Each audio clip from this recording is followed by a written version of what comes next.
Je bénirai l'Éternel en tout temps. Sa louange sera toujours dans ma bouche. Que mon âme se glorifie en l'Éternel. Que le malheureux écoute et se réjouisse. Mon âme se glorifie en l'Éternel. Et que le malheureux écoute. Aujourd'hui, tu dois adorer l'Éternel de manière à ce que celui qui est à tes côtés écoute.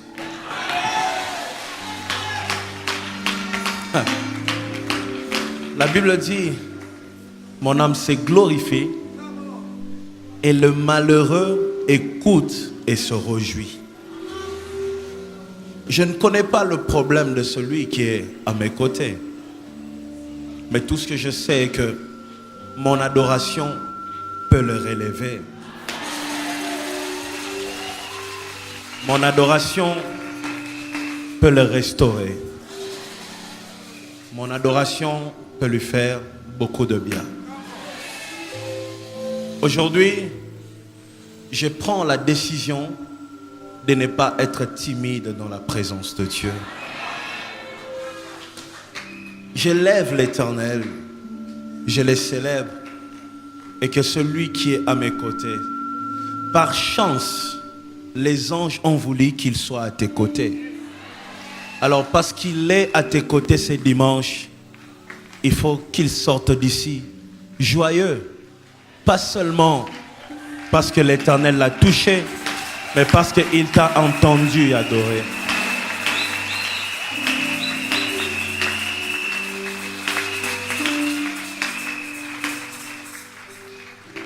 Exaltez l'Éternel avec moi, Éternel. Célébrons tous son nom. J'ai cherché l'Éternel et il m'a répondu.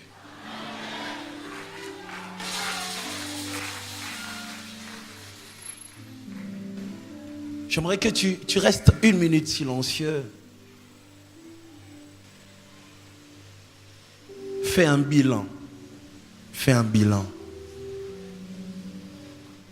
Le Seigneur t'a répondu ou pas? Regarde d'où tu viens. Regarde aujourd'hui là où tu es. Il t'a répondu ou pas? Pose-toi cette question. Il t'a répondu ou pas? Il t'a répondu ou pas? Regarde là où il t'a ramassé. Il t'a répondu ou pas?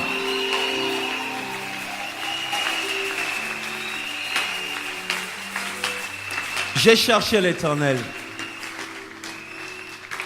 Il m'a répondu. Aujourd'hui, celui qui est à tes côtés ne t'influence pas.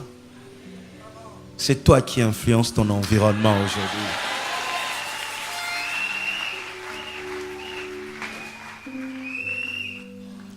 Il m'a délivré de toutes mes frayeurs. Quand on tourne vers lui le regard, on est rayonnant de joie.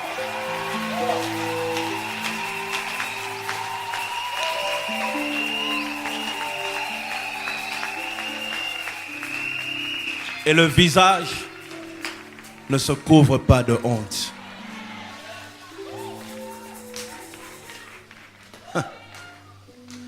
La Bible ne dit pas, quand on tourne vers lui les regards, on commence à faire semblant d'être joyeux. Non. La Bible ne dit pas aussi, quand on tourne vers lui les regards, on est obligé d'être joyeux. Non. La Bible dit, c'est automatique. Tu tournes le regard, la joie commence. Tu tournes le regard, la paix commence. Tu tournes le regard, l'abondance commence. Tu tournes le regard, les relèvements commencent. Tu tournes le regard, la réussite commence. Hey! Dis avec moi, juste un regard suffit. Regarde deux personnes, dis-leur aujourd'hui, juste un regard suffit pour que ta vie change. Dis-leur. Juste un regard suffit pour que ta vie change. Juste un regard suffit. Pour que tu sois relevé, juste un regard suffit. Pour que tu sois restauré, juste un regard suffit.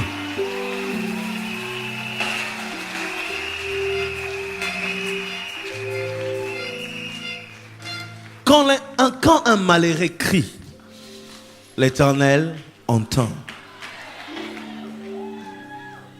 Il le sauve de toutes ses détresses. L'ange de l'Éternel campe autour de ceux qui les craignent.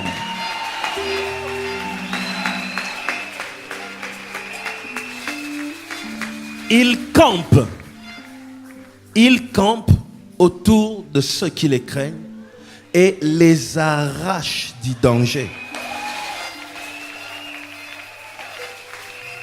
Arracher. Arracher, ça veut dire j'étais déjà dedans. Tu comprends? J'étais déjà à l'intérieur. Les dangers m'avaient déjà surpris. J'étais déjà plongé dedans. Je commençais à attendre seulement les conséquences. Parce que je savais que c'est déjà fini pour moi. Les dangers m'ont déjà attrapé. Les dangers m'ont déjà surpris. Je ne peux plus rien, je suis dedans. Mais un ange de l'Éternel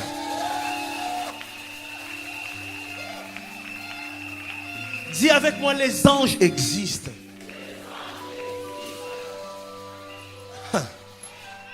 Un ange de l'Éternel est venu rapidement. Et j'étais déjà dans un trou, mon Dieu.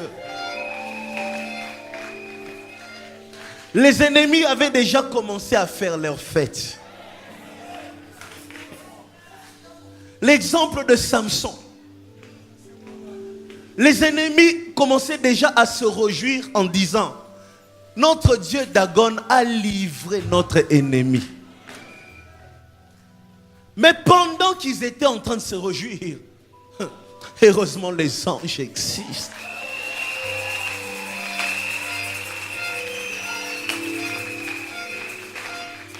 Un ange est venu rapidement. Il est entré dans les profondeurs, dans la honte où tu étais, dans la souffrance où tu étais, dans le rejet où tu étais. Il est venu, il a mis sa main. Ouh, il t'a pris et il t'a arraché.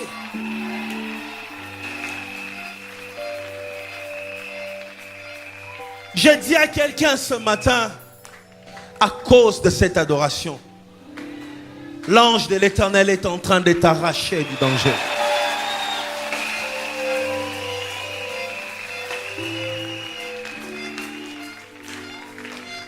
La chose qui voulait te surprendre, oh my God.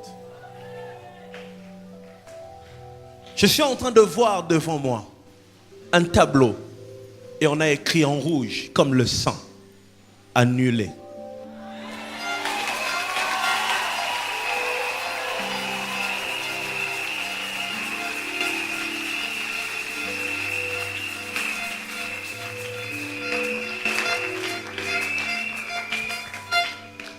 Il a arraché du danger.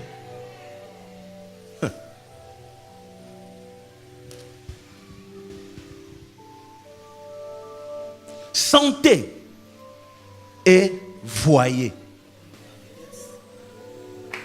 Sentez, Yoka, et voyez combien l'Éternel est bon.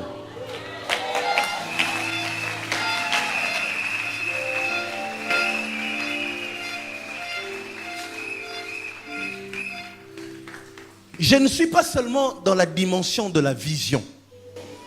Non. je sens aussi.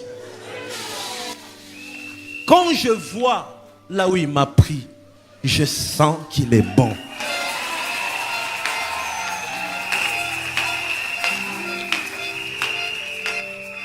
Quand je vois comment j'ai commencé, là vraiment, surtout là, je sens qu'il est bon.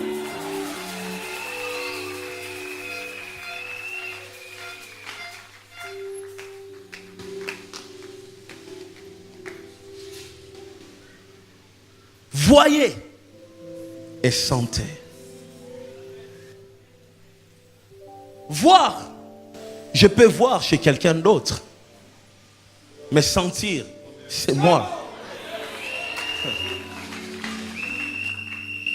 Je ne suis pas seulement dans la dimension de la vision, où je vois l'Éternel faire. Aujourd'hui, je ne vois pas seulement. Je ne suis pas là pour assister aux miracles des autres. Je ne suis pas là pour assister aux témoignages des autres. Je suis là pour sentir aussi. Si Dieu existe aujourd'hui, on va le sentir. Si Dieu est bon aujourd'hui, on va le sentir. Si Dieu est puissant, aujourd'hui, on va le sentir. Si Dieu est vrai, aujourd'hui, on va le sentir.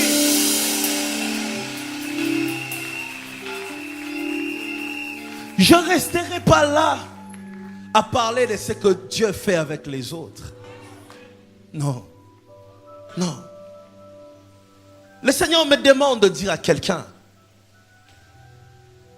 la chute que tu viens de vivre, ne crois pas qu'il t'a abandonné. Il me dit de te dire, il veut que tu fasses une histoire avec lui et que tu sentes à quel point il est fidèle.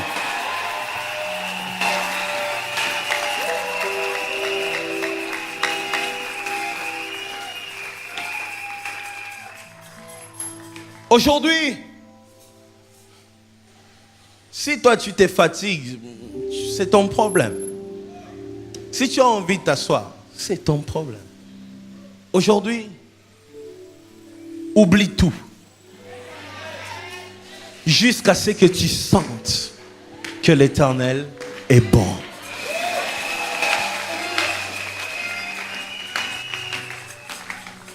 Dis avec moi, aujourd'hui je dois le sentir. Aujourd'hui je vais sentir la bonté de l'Éternel. Dis, je ne veux pas seulement voir ce qu'il fait avec les autres. Je vais sentir ça sur mon corps, dans mon âme, dans mon cœur, dans ma vie, dans mes combats. Pendant cette saison, je vais sentir la bonté de l'Éternel.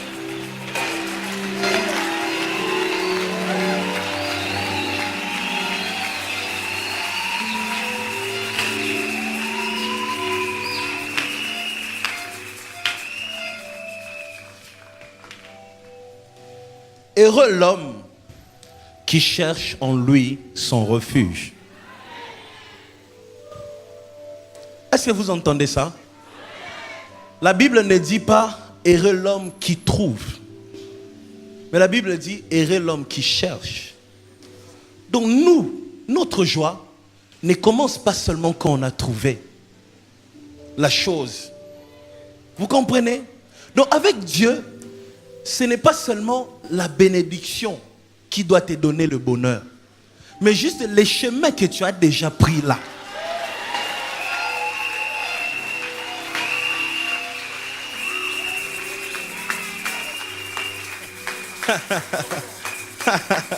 Vous comprenez? Ça, c'est la Bible dit errer l'homme qui cherche. Donc je n'ai pas encore trouvé. Mais tu n'as pas encore trouvé, oui. Mais le problème est que les chemins où tu es là, sois sûr que tu vas trouver.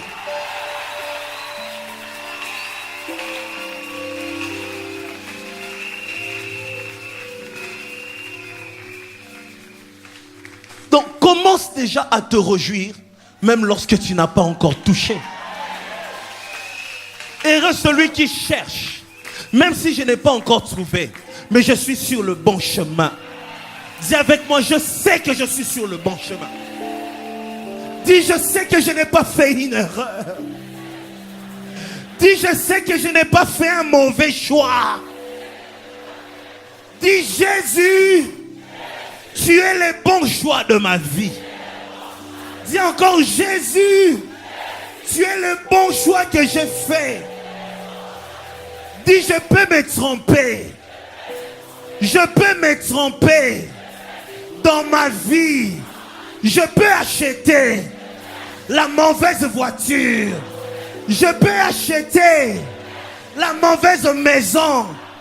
Mais Jésus, tu es le bon choix que j'ai fait.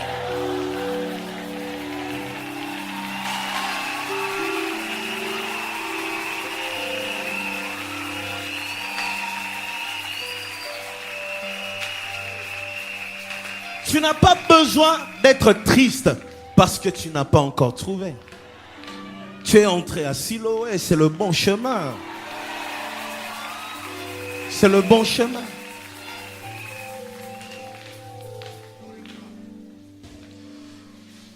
Craignez l'Éternel, vous, ses saints, car rien ne manque à ceux qui les craignent.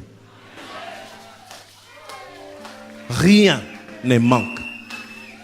Tu entends ça? Rien ne manque à ceux qui les craignent. Une fois tu choisis de t'abandonner à Dieu, de devenir un saint pour lui, plus rien ne manque. Tout marche. Dis, tout va bien.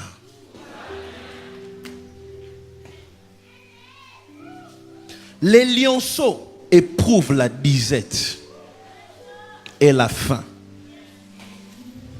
Mais ceux qui cherchent l'Éternel ne sont privés d'aucun bien.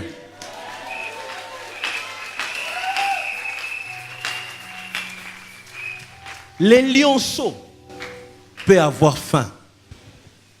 Les lionceaux ne chassent pas. Il est dans un coin, il attend. Le lion chasse et ramène. Donc en disant le lionceau même peut avoir faim, ça veut dire même le lion, le roi de la forêt, peut un jour sortir et rentrer main vide. Même les lions peuvent aller à la chasse et ils rentrent main vide, les petits ont faim. Et le Seigneur se compare à un lion et nous sommes des lionceaux. Ce que j'aime, dans tous les documentaires que j'ai regardés dans ma vie, je n'ai jamais vu un lionceau chassé. Le lionceau est toujours calme dans un coin. Il attend qu'on lui ramène. Et c'est ça le rôle que l'Éternel joue dans nos vies.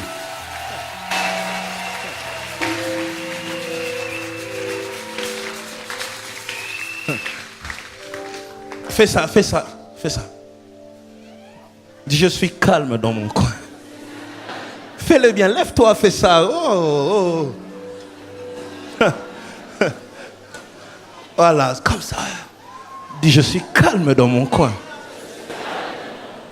Dis, le roi lion fait son travail.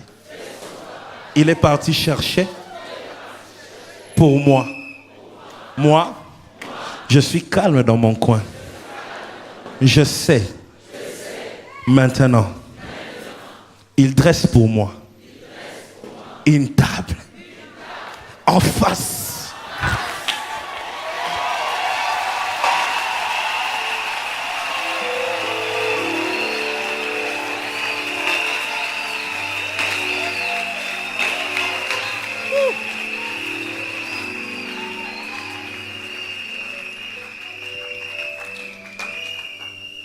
Je ne me tracasse pas. Le lion fait son travail. Même quand, parfois, tu as l'impression qu'il est loin de toi, il est en train de faire son travail. Il cherche pour toi. Il combat pour toi. Il se bat pour toi. Il prend des risques pour toi. Il n'est pas obligé de te le dire à tout moment. Parfois, il reste silencieux. Il te regarde, il dit, Lionceau, fais-moi confiance.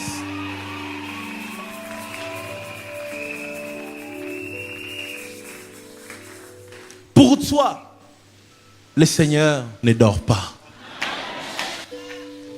Pour toi, il veille. Pour toi, il reste debout. Pour toi, il a abandonné plusieurs.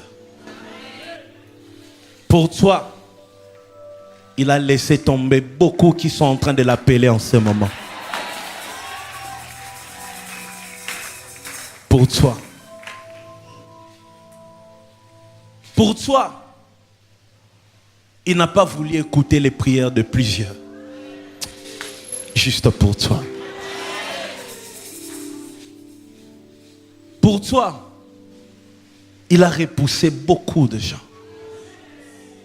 Pour toi, il a fait passer des générations.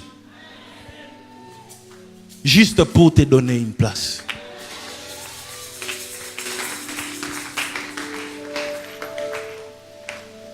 Le Seigneur me demande de dire à quelqu'un, pourquoi tu veux l'abandonner? C'est ce que j'entends. Le Seigneur me dit, dis-lui, pourquoi tu veux m'abandonner? Pour toi, j'ai fait beaucoup de choses déjà. Et le Seigneur te dit, laisse-moi finir ce que j'ai commencé dans ta vie. Donne-moi le temps de finir ça. Ce que j'ai commencé dans ta vie. Tu vas lever les mains.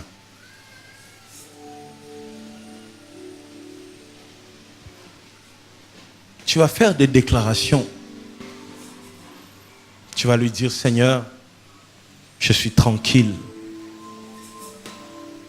Je sais que tu cherches pour moi. Oh my God. Oh my God. Il y a une femme ici avec une maladie au niveau de la gorge. Tu as même le projet de voyager. Mais le Seigneur est en train de te guérir. Maintenant, là. Je dis bien une maladie au niveau de la gorge. Tu as le projet de voyager. Pour te faire opérer. Le Seigneur est en train de te guérir maintenant. Maintenant, là. Tout de suite. Tout de suite. Tout de suite. Lève les mains.